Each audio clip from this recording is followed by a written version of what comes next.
Good afternoon. Happy Friday. We are once again seeing strong evidence that the American dream is back and real under President Trump's leadership. Based on today's jobs report, the president's economic policies of historic tax cuts and deregulation are working. The Obama administration was losing around 1,000 jobs a month in the manufacturing industry, but since the president's election, manufacturing jobs have increased by 275,000. Over 300,000 jobs were created in February alone, bringing the total number of jobs created since President Trump was elected to nearly 3 million. The federal government is getting out of the way, and the American people are innovating, building, and creating jobs. In other news today, the president has pardoned Christian Saucier, a Navy submariner. Mr. Saucier was 22 years old at the time of his offenses and has served out his 12-month sentence. He has been recognized by his fellow service members for his dedication, skill, and patriotic spirit. While serving, he regularly mentored younger sailors and served as an instructor for new recruits. The sentencing judge found that Mr. Saucier's offense stands in contrast to his commendable military service. The president is appreciative of Mr. Saucier's service to the country. With that, I will take your questions. John. Sarah, what are the considerations that are under discussion for the location that this meeting between the president and Kim Jong-un would take place? Yeah, as we said last night, a time and place have not yet been determined. We'll certainly make those announcements when more decisions and more information is available on that What are front. the considerations that are under discussion for where this could take place? I mean, I take it you wouldn't want to have it in downtown Pyongyang. Yeah, and we're not going to have those conversations between me and you and the press. Those will be conversations that take place at a much higher level and certainly outside of this room. John, sure. The South Korean National Security Advisor said that the U.S. responded positively to a South Korean request for a waiver on the steel tariffs. Can you tell us where you are on that? As the president's proclamation said yesterday, there were 2 countries that were specifically excluded, and there would be the opportunity for us to negotiate on matters of national security with other countries, and we're going to be doing that with a number of different countries. John. Sir, does the president think that Kim Jong-un is sincere about talking about denuclearization? The president is hopeful that we can make some continued progress. Well, look, what we know is that the maximum pressure campaign has clearly been effective. We know that it has put a tremendous amount of pressure on North Korea, and they have made some major promises. They've made promises to denuclearize. They've made promises to stop nuclear and missile testing, and they've recognized that regular military exercises between the U.S. and its ally, South Korea, will continue. The maximum pressure campaign, we're not letting up. We're not going to step back or make any changes to that. We're going to continue in that effort, and we're not going to have this meeting take place until we see concrete actions that match the words and the rhetoric of North Korea. But does he think that Kim Jong-un can be trusted as a negotiating partner? Look, we're not in the negotiation right now. We've accepted the invitation to talk based on them following through with concrete actions on the promises that they've made. And if I could Jeff. just ask you just one other thing. Lindsey Graham said about this news. He said, a word of warning to North Korean President Kim Jong-un, the worst possible thing you can do with Donald Trump in person is to meet with him in person and try to play him. If you do that, it will be the end of you and your regime. Is Lindsey Graham reading the president correct on that? Is that I think that Lindsey Graham knows that President Trump is one of the best negotiators, and certainly I think that he has great confidence in his ability and is glad that he'll be the one at the table for the United States. I think Senator Graham has been on the other side of that and certainly knows the capabilities and the determination of President Trump. Jeff. Sarah, why did the president accept this invitation without any preconditions? For example, without demanding that the North Koreans release the 3 Americans that are being held there? Look, that's something that we're going to continue advocating for and pushing for, but let's not forget that the North Koreans did promise something. They've promised to denuclearize, they've promised to stop nuclear and missile testing, and they've recognized that we're going to continue in our military exercises. Let's be very clear, the United States has made 0 concessions, but North Korea has made some promises, and again, this meeting won't take place without concrete actions that match the promises that have been made by North Korea. I wanted to follow up on that because you just said that now. Do you think that a 2-month time period is enough time to make sure that they will actually fulfill those promises? He said he wants to do it by May. Look, we're working on the determination of the time, but let's not be lost in the fact that this didn't happen overnight. This maximum pressure campaign and this process has been ongoing since the president first took office. For the first time in a long time, the United States is actually having conversations from a position of strength, not a position of weakness like the one that North Korea finds itself in due to the maximum pressure campaign. Does that mean it might not be May? Again, we haven't set a time or a location. Those things have yet to be determined. Eric just said they promised to denuclearize. Have they promised to denuclearize, or have they promised to talk about denuclearizing? The understanding, the message from the South Korean delegation is that they would denuclearize, and that is what our ultimate goal has always been, and that will have to be part of the actions that we see them take. Sarah, Before or after? We'd have to see concrete and verifiable actions take place. Yes. Before the meeting. Yes. Sarah, isn't the president giving Kim Jong-un exactly what he wants, which is respect and stature on the international stage? Not at all. I think that the president is getting exactly what he wants. He is getting the opportunity to have the North Koreans actually denuclearize. Look, you have to remember, nothing is changing from the United States position. We're going to continue the maximum pressure campaign. We're going to continue working with our allies and partners to do that, and we're going to continue to ask them to step up and do more. Nothing is changing from our side when it comes to this conversation. There's no guarantee this will be any more than a photo op. Kim Jong-un gets his equal footing, in his view, on the world stage with the leader of the free world, and the certainly president disagree gets with- nothing. Yeah, I definitely don't think that the president's getting nothing when we've already said, and frankly I've said it many times since walking in here in the last 10 minutes, that the president will not have the meeting without seeing concrete steps and concrete actions take place by North Korea. So the president would actually be getting something, and frankly, the world would be getting something. If we can get to a place where North Korea is denuclearizing, that is a massive step, and it's something that will make the entire globe much safer. And even President Moon has said that this is because of the leadership of President Trump. And one softball question, which is, and I apologize for that, which is, Believe given it, given the economic news and the North Korea news, what words would you use to describe the president's mood right now? The president's in a great mood. The president's been in a great mood because we've had not just a successful couple of days, we've had a successful year, and we're very focused on making sure we have 7 more. Kristen. Sarah, thank you. Top officials at the White House and at the Pentagon seem to be taken by surprise by the announcement. Was this done in a haphazard way?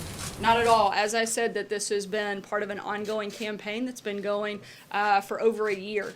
And just because some of the individuals that may regularly leak to the press weren't involved in the conversation doesn't mean that the appropriate parties that lead those agencies were not in the room and not part of that discussion. The president came here to the briefing room, though, before reaching out to the president of China.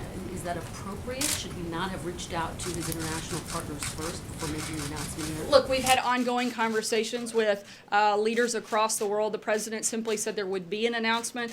He had several conversations with world leaders both last night and today. Were you aware he would make this decision beforehand? Again, the president had conversations with a few of world leaders both last night and today. This is something that all of these countries have been working together on, and something that we're going to continue to work with our allies and partners on. Was the Secretary of State aware that he was going to make that decision, Sarah? Yeah, and the Secretary of State's deputy was in the room at the time these conversations went on, so it's absurd to pretend like they weren't part of this process and haven't been part of this process all along. Jeff? Sarah, to follow on what Peter was asking, how will the President and the United States be able to verify this before the meeting? How will they be able to verify the denuclearization? That's something that will be determined through the national security and intelligence community. Certainly not something I would read out to you guys from here. The President has said repeatedly that previous presidents, his predecessors, have mishandled this and misplayed this. Why can he be so confident that this is the right move when just in October he was telling his own Secretary of State it would be a waste of time to talk directly? Well, I think it's really clear that they've misplayed it, or we wouldn't be in the position that we're in. The president wouldn't be having to clean up the mistakes of the previous 3 administrations. The president is getting promises out of North Korea that haven't been made in any recent years. And again, we are going to continue the maximum pressure campaign to make sure that they follow through on these commitments. John? Who would he like to have with Sorry, him I'm at the going to keep meeting? moving. If I can just ask, who would he like to have with him at the meeting? His Secretary of State, I mean, there is not an ambassador now in South Korea. Does he plan to step up more before this meeting? Look, the president has an incredible team that is surrounding him, both from National Security Advisor, Secretary of Defense, the Secretary of State, the intelligence community. But at the end of the day, the ultimate person to lead that negotiation or that conversation and be at the table will be the president. John? Thanks a lot, Sarah. The North Korean government has made promises before. They've reneged on those promises with 2 prior administrations. What's different now? Why should we trust Kim Jong-un now? Again, because the United States is going to continue that maximum pressure campaign. We are making no concessions, and we are not going to move forward until we see concrete and verified actions taking place by North Korea. We are also operating from a position of strength that we haven't had in previous administrations due to the maximum pressure campaign, not just by the United States. Let's not forget that a lot of our allies and partners like China, South Korea, Japan have stepped up and done infinitely more over the past year due to the president's leadership than they have in the previous administration. So this is a collective effort to put that pressure on North Korea, and it's going to continue. North Korea is in a place of weakness, and that is certainly recognized by the promises that they've made through this conversation. Francesca? Has starved his own people. He's murdered his own people. You could say he's responsible for the death of Otto Warmbier. Why put him on the same stage as the President of the United States? The president wants to make sure that we denuclearize the peninsula and that we're securing and helping have a safer world. I'm glad that you guys are acknowledging a lot of the problems of North Korea, because just a couple of weeks ago, a lot of members in the press were actually elevating North Korea and some of the members of the regime and comparing them to people in the United States and in this administration. I think that is actually what put North Korea on a similar stage. No action by this administration has even remotely demonstrated a level of rise that the media did during the Olympics and through some of those stories. Francesca? Thank you, Sarah. Yesterday, a South Korean official came out to the stakeout location and said that this meeting would be taking place by May. But you did not say that in your original statement. That's not what you said today, that a place and time has not been set. So was there some sort of a miscommunication by that? Because that is definitely what had been said by Mr. Chung yesterday evening. No, I'm simply saying that a time and place haven't yet been set. Okay, and so moving on from that point, can you kind of explain to us how this did end up coming about last night? Because we had the president pop his head in here at roughly close of business and say to supporters who were around that there was going to be this Maybe announcement. that's y'all's close of business. Our hours must be a little later than y'all's. Yeah, I'm pretty sure you guys were all still here. So popped his head in here though and said that there would be an announcement coming around 7 p.m. from the South Koreans. Then the White House ends up telling us that it will be here on this property. Then it wasn't until an hour after that that you even sent out a statement affirming the details, some of the details, not the May part, of what this announcement that President Trump would be meeting with Kim Jong-un. Can you walk us through how that all happened from the president popping in here to the fact that a South Korean official, not the White House, briefed us on our own property outside? Again, this was the result of the South Korean delegation who had met with the North Koreans earlier in the week, coming here to give us an update on their conversations and their meetings and relaying that information and us responding to that. And the reason for the South Koreans, I believe that was the end of your question, addressing is because those were the individuals that had directly spoken with the North Koreans, and they were the ones that were making that response. So it was the president's idea to come in here and make that statement? Yeah, absolutely. It was the president's idea to come into the briefing room and alert you all of an announcement coming a couple hours later. April? On the issue of denuclearization, and going back to Peter and Jeff, there's a black hole when it comes to intelligence as to what's really happening in North Korea. What is going to be put in place specifically to qualify and quantify what is actually there? When you talk about denuclearization, what are you denuclearizing? How many? We don't know specifically. What is in place? Are you going to employ world bodies beyond what you have? What is in place? What do you plan on doing? That's something that's going to be determined by the intelligence community, the national security team, and not something that I would relay from the podium to all of you. But it's very important when you have something, some kind of meeting of this nature, it's very important to understand what is in play, because he could say, I'm denuclearizing and not denuclearize everything. I think it's very important for our intelligence communities, our national security community to understand that, and they do. And that is going to be a major part of any conversation, and something, though, I'm not going to relay at this point, certainly ahead of any conversation. One more subject, last question. Did President Trump, when did President Trump, after that photo, see Stormy Daniels? Did he text, email? Do you have any other information? I don't. We've addressed this extensively, and I don't have anything else to add. Deborah? I have a California question. Wednesday, Governor Brown said that Donald Trump was declaring war on California. Now, I know that the president's given Jerry Brown money to his campaigns before. Have they talked on the phone recently? And when the president goes to California next week, will it be war or will it be peace? I'm sorry, I couldn't hear the last part. Will it, when the president goes to California, will it be war or will it be peace? Look, I think if anybody is stepping out of bounds here, it would be someone who's refusing to follow federal law, which is certainly not the president. And we're going for what we hope to be an incredibly positive trip. The president's going to look at prototypes along the border and also meet with and speak to the members of our armed services. He'll be speaking with members from all 5 branches of the military, and I don't think that could be anything but a positive thing. John? Yeah, thank you, Sarah. 2 brief questions. Stating the date coming up and who might accompany the president or who's expected to accompany them, could we assume then that General McMaster will remain National Security Advisor throughout the duration of the negotiations? I have no reason to believe otherwise. And that means, so it could be in the fall of this year, it could be later, but he'll still be on there to advise. Look, I don't have a crystal ball to predict the future, but the president's national security advisor is General McMaster. He's a valued member of the president's team and an important part of this process. Anywhere. I'm sorry, I can't hear you. He's not leaving anytime soon. Not that I'm aware of. Sarah.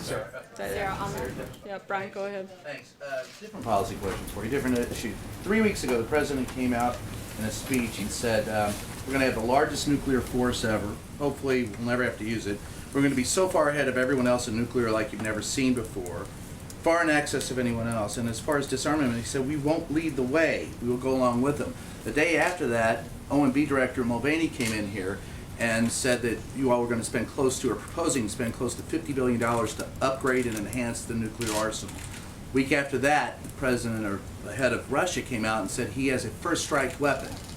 Now, whether or not you believe that he has a first strike weapon, isn't it inherently dangerous for the owners of the 2 largest nuclear arsenals to engage in brinkmanship? And why are we abandoning our role as a peacemaker in disarmament? I don't think that's the point anyone's making. The president wants to make sure that we have the most robust and modern military. He's been in constant conversations with the Secretary of Defense and acting in large part on the recommendations of the Secretary. And I think everybody can certainly rest assured knowing that Secretary Mattis is making good decisions when it comes to how best to rebuild and modernize the military. Global thermal nuclear war we're talking about. You don't come back from that. Isn't it dangerous to talk about brinkmanship? I think it's dangerous to push something that is a narrative that is not at all what this administration is pushing. We're talking about the safety and security of this country. We're talking about making sure we have the strongest military in the world so that we can operate from a place of strength, and that's what we're doing. Take one. Sorry, I'm going to keep moving. I'm going to take one last question, Hallie. Denuclearization. Just 2 questions, Sarah, clarifying what you've said from the podium. Is there a possibility that these talks with North Korea with Kim Jong-un may not happen?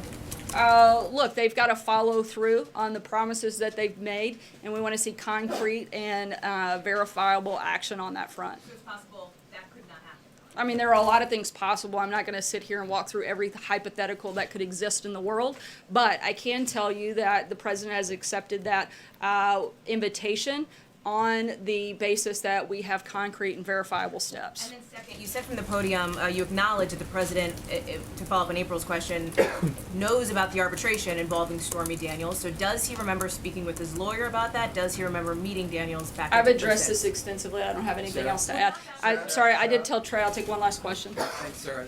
Quickly on North Korea, what specific steps is the president taking to prepare for this major summit with Kim Jong-un? Look, the president has been preparing for this for quite some time. In his regular briefings with the intelligence community, with his national security team, he's going to continue doing that, and with other subject matter experts. But also, the president is, I think, the ultimate negotiator and deal maker when it comes to any type of conversation, as I think is reflected in Senator Graham's statement. And we feel very confident where we are. Thanks so much, guys. Have a great weekend. Gun proposals you promised last